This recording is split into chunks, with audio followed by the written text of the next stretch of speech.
Bonjour à tous, aujourd'hui on se lance dans un nouveau projet, dans un énorme projet, c'est de recréer la robe d'un de mes personnages.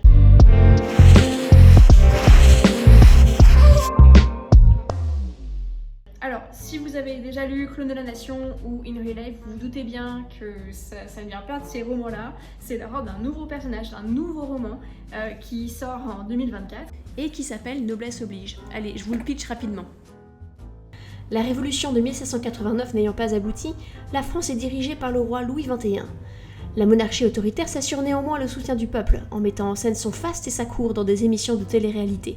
Noblesse oblige est la plus regardée d'entre elles.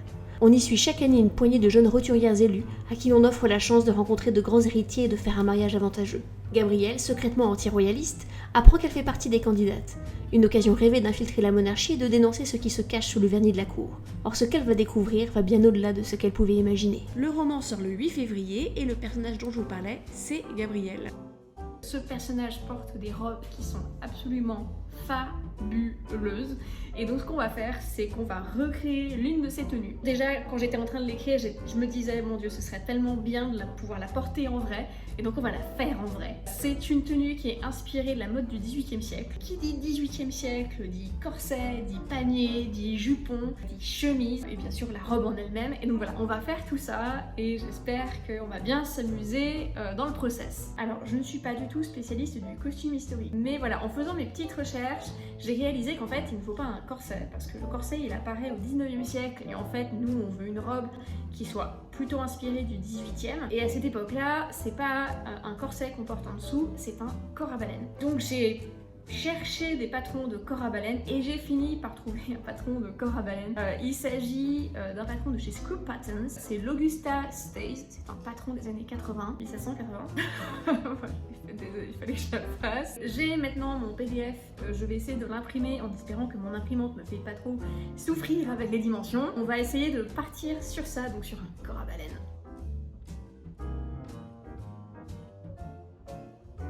Banco.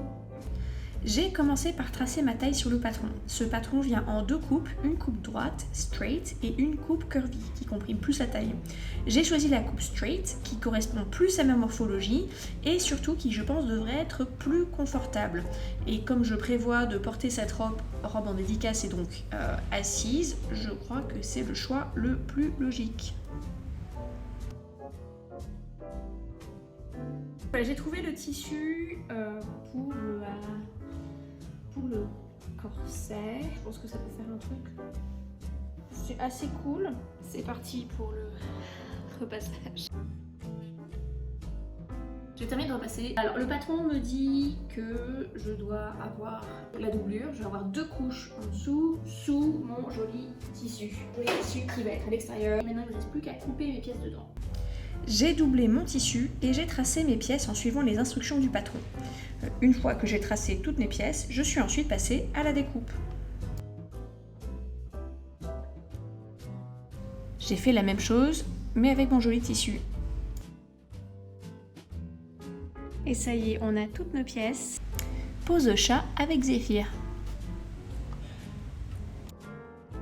Tout ce que vous voyez sur ces images n'a servi à rien. J'ai voulu suivre les instructions et coudre autour de la ligne de couture de mes pièces, mais mon tissu extérieur étant trop élastique, ça faisait des plis partout. J'ai essayé de stabiliser avec des épingles, puis avec du fil, et j'ai finalement décidé d'entoiler mon tissu avec du thermocollant pour qu'il soit plus stable.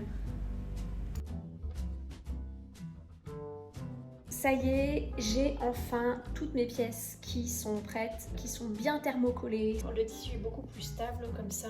Donc comme je n'ai pas de papier carbone pour transposer sur la doublure, j'ai fait des petits trous là où se terminent mes canaux de baleine. Et ensuite je vais passer avec mon feutre pour avoir transféré les petits points et ensuite je vais tout tracer à la règle.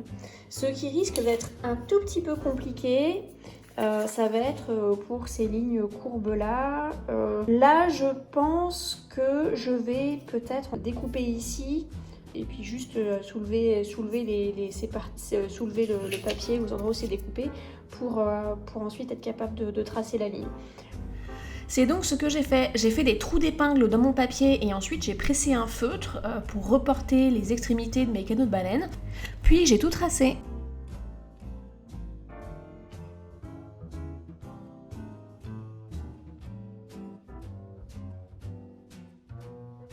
J'ai ensuite utilisé une technique apprise dans une vidéo de Bernadette Banner pour marquer l'emplacement de mes canaux de baleine à l'avant, donc sur mon gilet de tissu, avant de passer à la couture machine. Alors aujourd'hui, on va tenter de coudre les canaux de baleine, ça va vraiment être le gros test.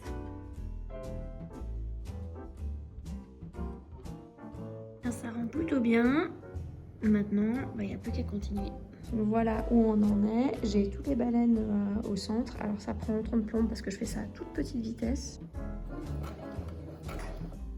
Nous y sommes presque. Après 4 semaines, 5 semaines de galère, j'ai enfin terminé de coudre mes canaux de baleine. Parce que j'ai fait une grosse bêtise. Je me suis pas rendu compte que j'avais pas assez de mon fil rouge. Du coup, j'ai complété avec du rose. On va voir si ça marche, mais bon, c'est pas grave, de toute façon, c'est un dessous, ça se verra pas sur l'ensemble final, mais quand même.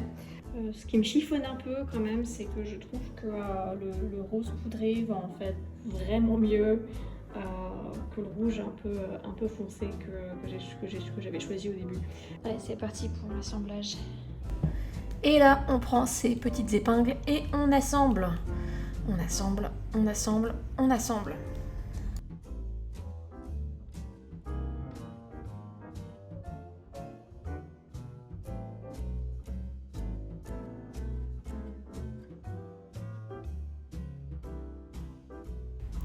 Après l'assemblage, c'est parti pour la pose des œillets. Alors je suis absolument ravie de m'être pris un kit de pose parce que vraiment ça m'a facilité la vie.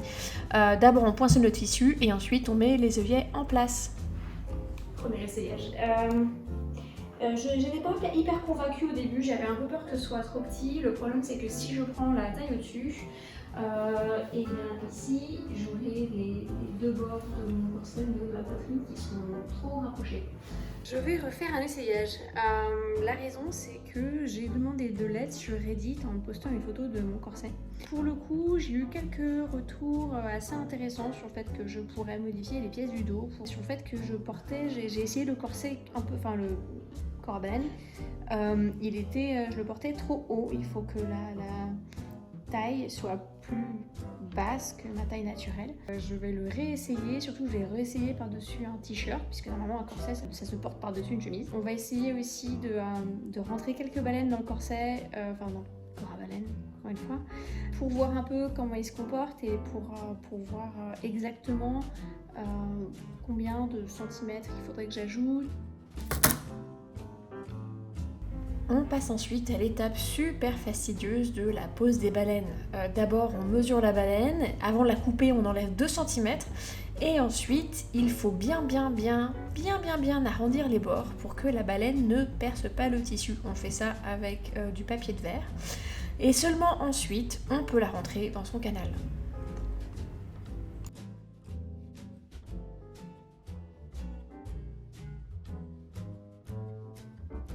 Vous répétez ça une grosse 50aine de fois.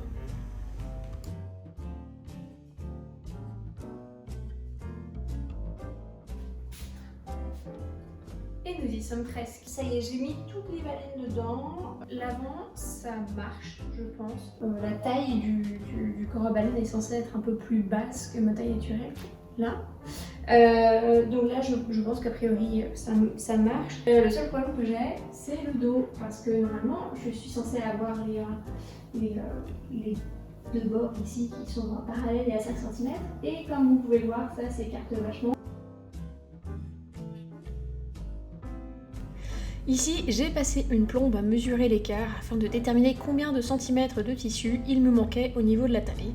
Et la réponse était 7 cm, soit à peu près 3 cm et demi à rajouter de chaque côté. Voilà ma taille 34, voilà ma taille 36. Il faut que j'arrive à modifier le pattern pour garder cette partie-là, donc qui marche plutôt bien, pour garder les mêmes proportions ici pour la poitrine. Mais avec les hanches de la taille 36. Donc il me faut poitrine de la taille 34 avec les hanches de la taille 36. On va prendre un grand rouleau de papier, le rouleau de papier Ikea, et on va essayer de combiner ça, on va voir. Et j'étais en train de mesurer et en fait, je peux même pas utiliser les pièces de la taille du dessus. Parce que ces pièces, elles font entre 1,5 et 1 cm de plus que celle-là.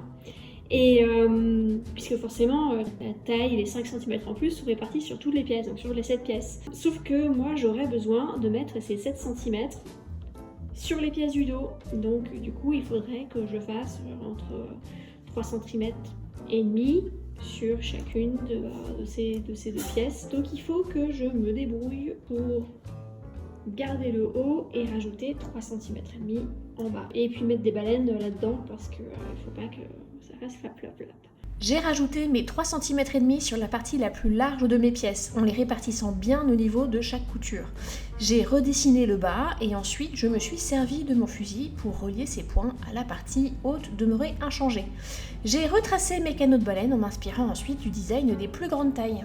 Voilà ce que j'ai obtenu. Alors avant de me lancer dans la création de nouvelles pièces de dos, j'ai voulu les tester. Pour cela, je les ai tracées et découpées dans un tissu blanc pour rideau Ikea et je les ai assemblées sur mon corset pour vérifier que cela fonctionnait au niveau du dos.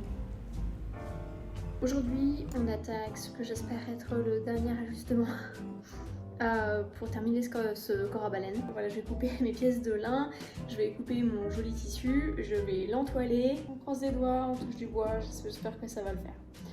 Allez, c'est parti. J'ai redécoupé les pièces de ma doublure dans du lin et comme vous le voyez, je n'avais plus assez de lin blanc.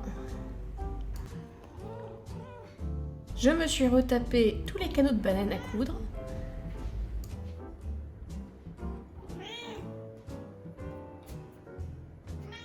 Et après avoir viré le chat, c'était reparti pour la pose des œillets. Alors encore une fois, vraiment, si vous voulez vous faire votre propre corset, je recommande fortement l'investissement dans un kit de pose.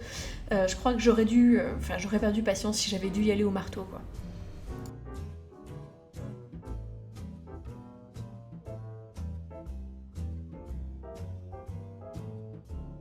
On a mis toutes les baleines et j'espère maintenant que ça va marcher. On va l'essayer demain.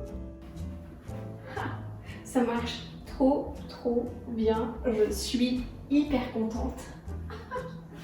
J'ai bien redessiné ce qu'il fallait pour mes pièces de dos et franchement là je suis grave contente. Grave contente. Et du coup ce que je vais faire c'est que